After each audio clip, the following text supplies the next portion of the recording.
Assalamualaikum warahmatullahi wabarakatuh. Selamat datang di channel Dita Arintika. Di video kali ini aku mau share ke bunda-bunda sekalian tentang pengalaman aku operasi kista endometriosis dan juga miom di tahun 2019. Nah, sebelum aku cerita, di sini aku mau menjelaskan tentang apa sih itu kista dan juga apa sih gejala-gejala yang dulu aku rasakan. Apa sih kista endometriosis itu? Jadi, kista endometriosis itu adalah jenis kista yang terbentuk ketika jaringan endometrium tumbuh di dalam ovarium kita. Nah, kista ini itu berisi cairan berukuran besar yang terbentuk pada ovarium. Kista ini ada dua macam. Yang pertama itu kistanya itu kecil dan gak bisa tumbuh. Nah, yang satunya itu kistanya itu bisa tumbuh di dalam ovariumnya kita. Nah, untuk gejala-gejalanya itu apa aja? Jadi, gejala-gejala yang dirasakan wanita yang mengidap endometriosis itu biasanya berbeda-beda, tapi ada beberapa gejala yang common dirasakan oleh kita-kita yang mengidap penyakit tersebut. Jadi gejala yang pertama adalah nyeri haid yang sangat menyakitkan. Nyeri haidnya itu udah beda banget, jadi nggak sama seperti wanita-wanita yang lain yang nyeri haid ya. Yang aku rasakan sendiri, nyeri haidnya itu mulai dari perut bagian bawah depan itu bisa sampai menembus ke punggung belakang. Nah, ketika aku dulu konsultasi ke dokter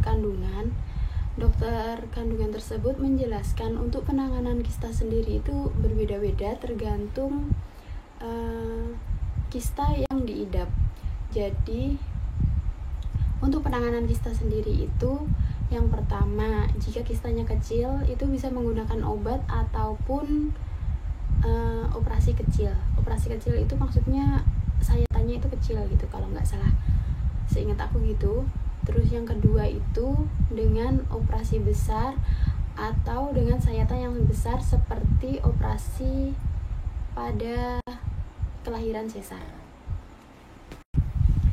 Nah, aku sendiri itu dulu menjalani operasi kista besar karena ukuran kista yang aku idap itu udah lumayan besar. Nggak lumayan besar sih, udah besar. Jadi diameternya itu udah 13 cm kali 13 cm. Nah, awalnya dulu itu apa sih yang aku rasakan? Nah, yang aku rasakan itu 1 minggu sebelum aku operasi. Mungkin itu waktu yang udah sakit-sakitnya ya. Itu aku mengalami mual, muntah dan gak nafsu makan sama sekali. Kemudian pada tanggal 19 November aku memeriksakan diri ke rumah sakit. Nah, ketika di rumah sakit tersebut kan otomatis aku periksanya ke dokter umum atau di poli umum. Nah, setelah pemeriksaan kan ternyata ditemukan benjolan yang ada di perut. Nah, itu kemudian dokternya menyarankan untuk melakukan pemeriksaan lebih lanjut, yaitu di USG. Setelah USG dan diperiksa lagi oleh dokter yang sama, itu akhirnya aku dirujuk untuk pemeriksaan ke dokter kandungan. Nah, ketika di dokter kandungan itu dijelaskan ternyata terdapat kista yang udah menempel di indung telurku yang sebelah kanan. Jadi kistanya itu udah bener-bener nempel di indung telur bagian kananku kan. Nah, dokternya itu menjelaskan bahwa mau nggak mau indung telur yang sebelah kanan itu harus ikut diambil. Dan dari hasil USG itu juga belum pasti kalau kista itu belum nggak nempel di indung telur bagian kiri. Tapi dokternya mau berusaha untuk mempertahankan indung telur yang sebelah kiri karena kan aku waktu itu belum menikah ya. Jadi biar masih ada kesempatan untuk mempunyai momongan gitu. Kemudian dokter kandungan tersebut menjadwalkan untuk dilakukan operasi pada tanggal 25 November. Sebelum operasi itu pun ada prosedur yang harus dijalani oleh pasien, seperti pengambilan sampel darah, kemudian foto ronsen, dan pasien yang akan melakukan operasi itu dianjurkan untuk berpuasa kurang lebih 8 jam sebelum operasi. Setelah puasa 8 jam itu kan tiba tuh waktunya untuk operasi. Sebelum operasi itu kita dipasangkan kateter untuk tempat buang air kecilnya kita. Kan nanti setelah operasi itu benar-benar sakit gitu kan. Jadi untuk memudahkan pasien juga. Jadi itu juga salah satu prosedur yang harus dilaksanakan pasien. Kemudian apa sih yang dilakukan di dalam ruang operasi? Jadi yang pertama itu kita di anestesi atau di bius. Itu biusnya benar-benar sama kayak operasi sesar. Jadi biusnya itu di bius epidural kalau nggak salah. Jadi yang bius disuntikan di punggung. Nah, setelah dilakukan pembiusan dan kita udah ini masih gitu ya, masih sadar, tapi bagian sini ke bawah itu nggak bisa bergerak dan nggak berasa. Tangan itu ditali, mungkin takutnya kalau pasiennya kaget atau gimana gitu ya. Jadi diikat gitu tangannya, dan suhu di dalam ruangan itu benar-benar dingin dan yang pasti steril. Nah, setelah itu baru dilakukan operasi pengangkatan kista.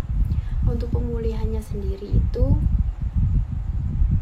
yang aku alami itu sakitnya yang paling parah itu 2 hari. Nah, setelah itu udah nggak terlalu sakit. Ya sakit cuman nggak parah-parah banget gitu. Yang 2 hari itu kita belajar untuk bangun, belajar untuk jalan, itu benar-benar sakit.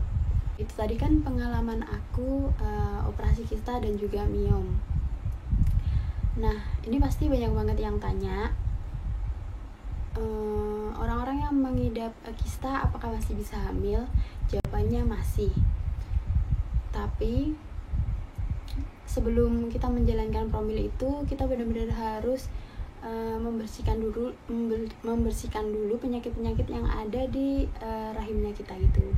Kayak seumpamanya ada kista harus dihilangkan dulu, ada miom harus dihilangkan dulu, seperti itu baru bisa melakukan promil.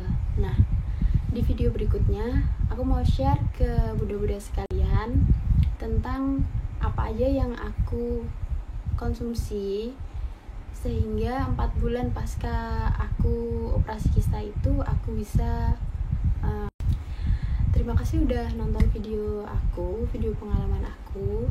Jangan lupa komen, like, dan juga subscribe, karena aku insyaallah akan aktif upload video-video atau konten-konten yang berhubungan dengan pengalaman aku mengasuh bayi, tips-tips, dan juga